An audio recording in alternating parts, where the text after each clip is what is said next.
Hola chiquillos, ¿cómo están? Espero que estén todos bien. Sé que hay algunos alumnos que ya están con síntomas de COVID, así que tienen que cuidarse, por favor, tratar de no contagiar a su gente, hacer la cuarentena como corresponde y dentro de lo posible, ¿cierto?, estar resguardados y ante cualquier cosa que se sientan peor, ¿cierto?, ir a urgencia. Ustedes saben que eso es súper importante, que cuando uno ya está con dificultad de respirar, inmediatamente tiene que acudir a un servicio de urgencia, independientemente de que ¿cierto?, de que uno considere que no es mucho, pero inmediatamente ir para recibir la medicación que corresponde. Chiquillos, hoy día vamos a ver la guía 6, ¿cierto?, que es de la infografía, y quiero hacer un pequeño retroceso a lo que vimos en el módulo anterior, ¿cierto?, que era con respecto a las características de la infografía.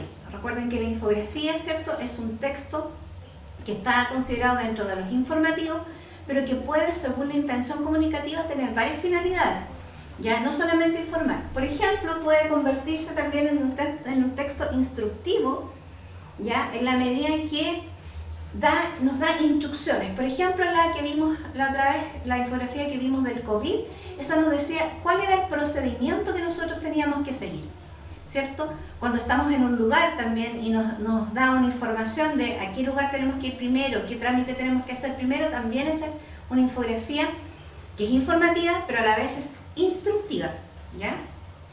Siempre tenemos que ver la intención comunicativa que tiene detrás y el propósito, y así podemos saber qué tipo de texto, ¿cierto?, es. Además, puede tratar sobre un tema en particular y dar un argumento también, una infografía. Entonces, por eso que yo les digo que tienen que ver la intención comunicativa. Por ejemplo, yo puedo tener una infografía sobre el aborto, ¿cierto?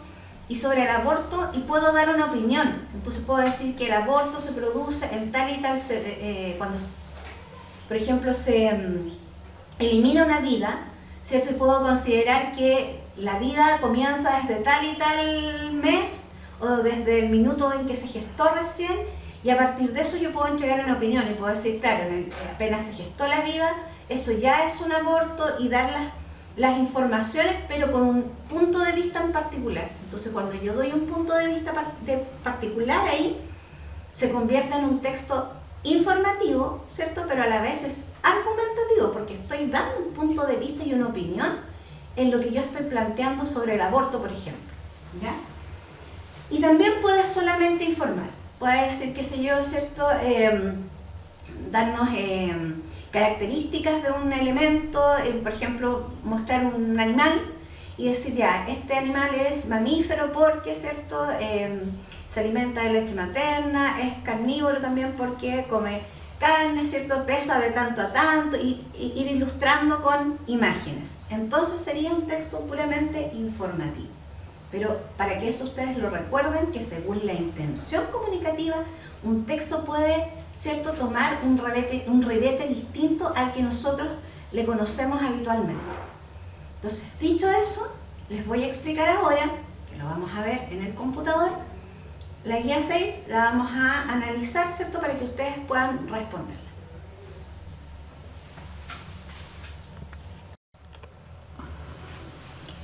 Ya, chiquillos, entonces vamos a ir viendo la guía de textos informativos, ¿cierto?, sobre la infografía número 6. ¿Cuáles son los objetivos de la guía? Primero es leer y comprender textos informativos, extrayendo información implícita y explícita, ¿cierto?, y planificar y escribir un texto informativo respetando la estructura, propósito e intención comunicativa. ¿Cuáles son las instrucciones generales? Es leer, ¿cierto?, toda la guía, y después ustedes pueden visualizar el video en YouTube y van a poder ir contestando las preguntas y los ejercicios que planteamos aquí. Este es el cuadrito de aprendizaje que les pongo siempre, ¿cierto? Y dice lo siguiente: para elaborar una infografía es necesario tener claras algunas cosas. Primero, investiga sobre el tema que tratarás en la infografía. Ustedes tienen que tener súper claro de qué van a hablar para poder estructurar, ¿cierto?, la información y saber cuál es la información pertinente que van a presentar. Si ustedes hablan sobre un tema que no manejan, lo más probable es que van a tener información que no van a hallar cómo presentarla ni cómo ponerla en la infografía. Entonces hay que tener súper claro el tema del que voy a hablar, ¿ya?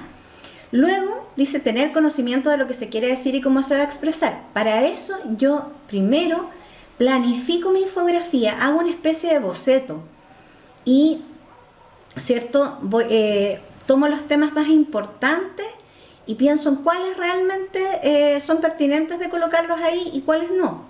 Cuáles podrían estar en otro tipo de texto y cuáles son más fáciles de representar de manera gráfica además. ¿Ya? Luego, ¿cierto? Planifico el texto en un espacio similar, ya hago el boceto y ya ahí yo ya tengo que saber claramente qué es lo que voy a decir. Para esto hay que recordar que debemos emplear pocas palabras, ¿cierto? Debemos seguir la regla de economía lingüística que dijimos, que es aprovechar la imagen, ¿cierto? Y dar el menor texto posible para que sea más fácil, ¿cierto? Para el lector abordar el texto. Entonces, investigamos y planificamos, y cuando planificamos acá, ¿cierto? Aquí yo les puse unos cuadraditos que ustedes pueden darle esta distribución a la infografía u otra distinta, pero yo aquí puse una imagen como del boceto. Entonces aquí yo pondría mi título, por ejemplo, acá puedo poner una imagen, acá puse el tema, en este caso es la violencia intrafamiliar, entonces yo puedo poner acá como título, podría hablar de la violencia intrafamiliar, hay muchos aspectos que uno puede tratar, por ejemplo, cómo prevenir la violencia intrafamiliar, que ese podría ser mi título, o podría decir violencia intrafamiliar y pobreza, ¿cierto? Y asociar la violencia intrafamiliar a los niveles de pobreza que hay, o podría hablar de la violencia intrafamiliar, ¿cierto? Solamente desde el aspecto emocional. Ahí ustedes eligen cómo abordar el tema. En este caso yo propuse la violencia intrafamiliar, pero podría ser cualquier otro. Y entonces yo dibujé aquí idea 1 y me centré, por ejemplo, en las causas. En la idea 2 yo dije que iba a escribir las características de la violencia. Y en la idea 3, las consecuencias. Y acá las voy a apoyar, ¿cierto?, con una imagen cada una de ellas. Entonces, esta es una infografía sumamente sencilla de hacer, en donde yo lo único que tengo que identificar con claridad son las ideas, ¿cierto? Y de qué voy a hablar, en este caso aquí ya lo tengo listo ya, ¿cierto? Causas, características, consecuencias. Por lo tanto, yo ahora tengo que aportar ideas al respecto. Eso le queda a ustedes como trabajo, ¿cierto? Hacerlo en casa. Después, siguiendo el esquema de arriba, dice planifica tu propia infografía sobre la violencia intrafamiliar o, como le digo yo, de otro tema. Anota las ideas principales que colocarás y escoge las imágenes. Puedes hacerlo en la guía digital, ¿cierto? O sea, ustedes pueden hacerlo aquí mismo y ir colocando las imágenes. Y el que no sabe hacerlo de manera digital, puede hacerlo en una hoja de blog e ir recortando imágenes y hacerlo, ¿cierto?, de manera más artesanal, pero la finalidad va a ser la misma. Quienes lo hagan en una hoja de blog, quienes recorten las imágenes, tienen que preocuparse, ¿cierto?, de la tipografía, es decir, del tipo de letra, que en el título, como lo tenemos acá arriba, debería ser más grandecita, ¿cierto? Y las otras, donde te dice ideas, causas, deberían ser un poco más pequeñas, pero que tienen que ser leíbles, porque después recuerden que me tienen que enviar la foto del trabajo, por lo tanto, yo tengo que alcanzar a leer y una letra clara, ¿cierto? Preocuparse también de la ortografía, de que sea la ortografía correcta. Enseguida que lo hayas hecho, ¿cierto?, envía la foto al WhatsApp del curso. Después, aquí hay algunas preguntas que tienen que responder. Entonces dice, ¿qué tipo de texto es? ¿Es un texto literario expositivo? ¿Es un texto no literario informativo? ¿Es un texto literario narrativo o un texto no literario noticia? Recordemos, ¿cierto?, que por esencia la infografía es un texto no literario, ¿ya? Y ahí ustedes tienen que fijarse entonces si es informativo, porque solo da información, o es expositivo, puesto que habla latamente, es decir, largamente de un tema en particular y lo describe, ¿cierto?, a cabalidad. Eso sería expositivo. Ahí les di algunas pistas para contestar la pregunta. Después, ¿cuál es la intención comunicativa del texto Cobra tu seguro de cesantía? Entonces aquí nos vamos a ir a este texto, que este es el Cobra tu seguro de cesantía. Esta entonces es una infografía también, ¿cierto? Fíjense en las letras, que ocupan letras de colores, imágenes, ¿cierto? Y nos dice, cobra tu seguro de cesantía en 3 pasos. Paso 1 dice, ir a una oficina de AFC. Y acá dice, acude a la oficina de la administradora de fondos de cesantía, AFC, más cercana para comprobar el saldo de tu cuenta, los montos y plazos en que recibirás tu beneficio. Recuerden, ¿cierto?, que cuando uno impone en una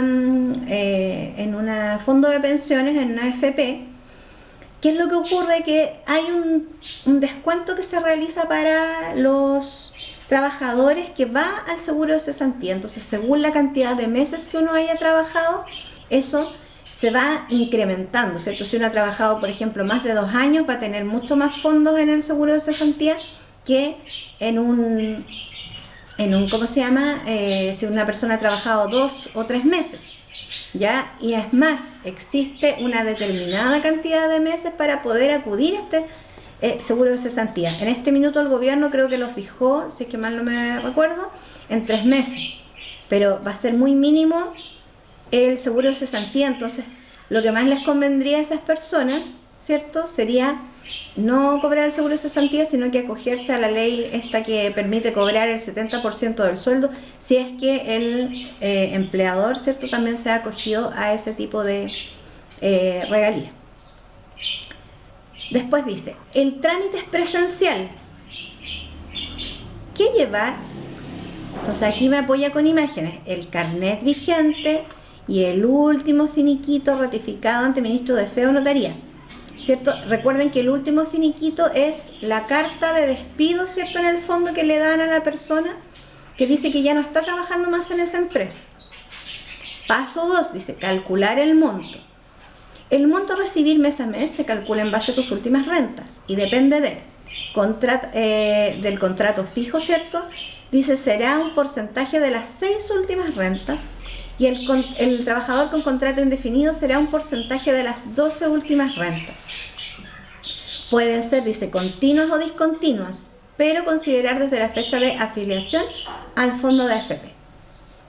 Y paso 3, pago del seguro. Dice, el pago será 30 días después del término de la relación laboral. O sea, 30 días después de que usted cesó de trabajar, le van a pagar.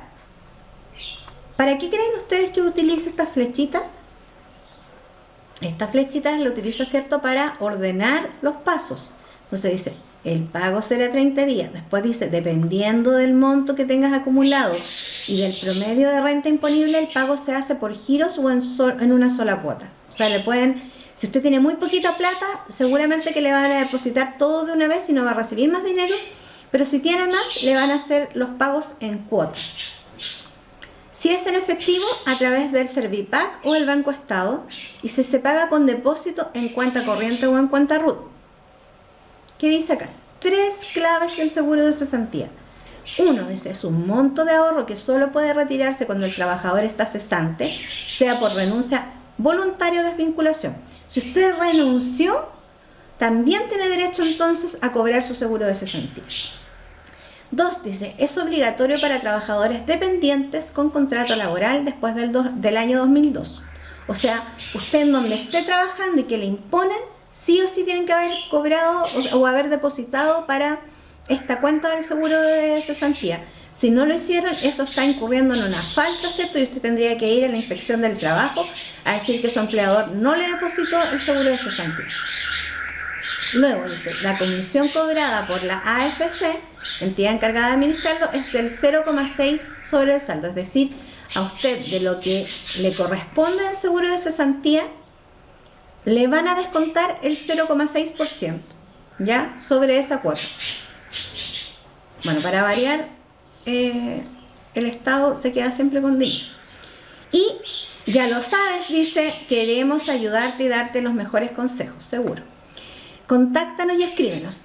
O sea, es decir, que si usted no sabe cómo, usted puede contactar, ¿cierto?, a la AFC y le van a ayudar y le van a dar orientación para que usted pueda hacer su cobro del pago del seguro de cesantía.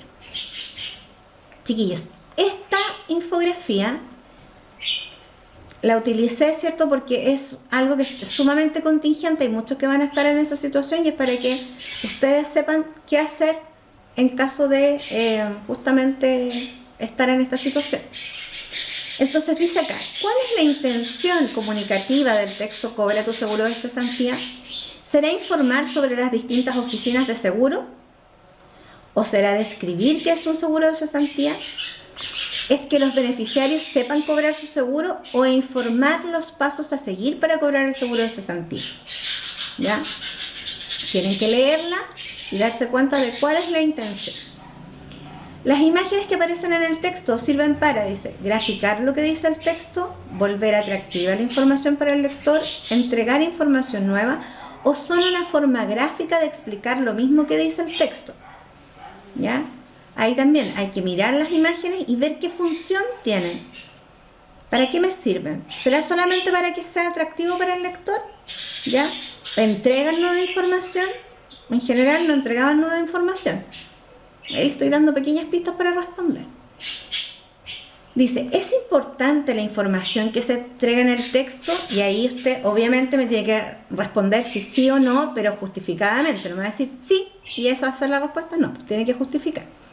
¿Por qué tiene tanta importancia hoy en día cobrar el seguro de cesantía? Dada esta situación sanitaria, ¿cierto?, en la que mucha gente ha quedado sin trabajo, ¿por qué tiene tanta importancia saber cobrar el seguro de cesantía?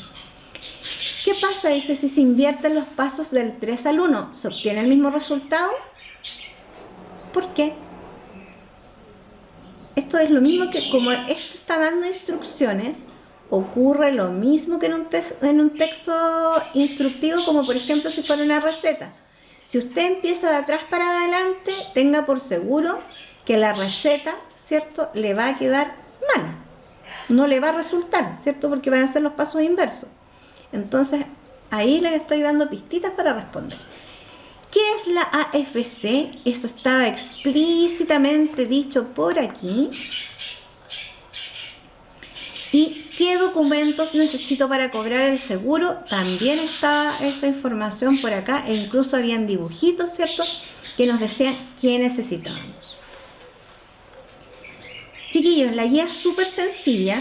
Traté de hacerla de un tema contingente para que a ustedes les sirva, ¿cierto?, este aprendizaje para la vida diaria, para poder moverse en las cosas que tienen que hacer ahora último a la luz de esta contingencia sanitaria. Así que cualquier duda o consulta me pueden ir preguntando por WhatsApp, ¿cierto? O yo voy a habilitar una clase de Classroom, pero tienen que tener su correo electrónico para poder entonces poder ingresar a la clase. Eso es todo por hoy. Que estén muy bien, cuídense y los invito a contestar esta guía que está bastante sencilla. Que estén muy bien y cuídense.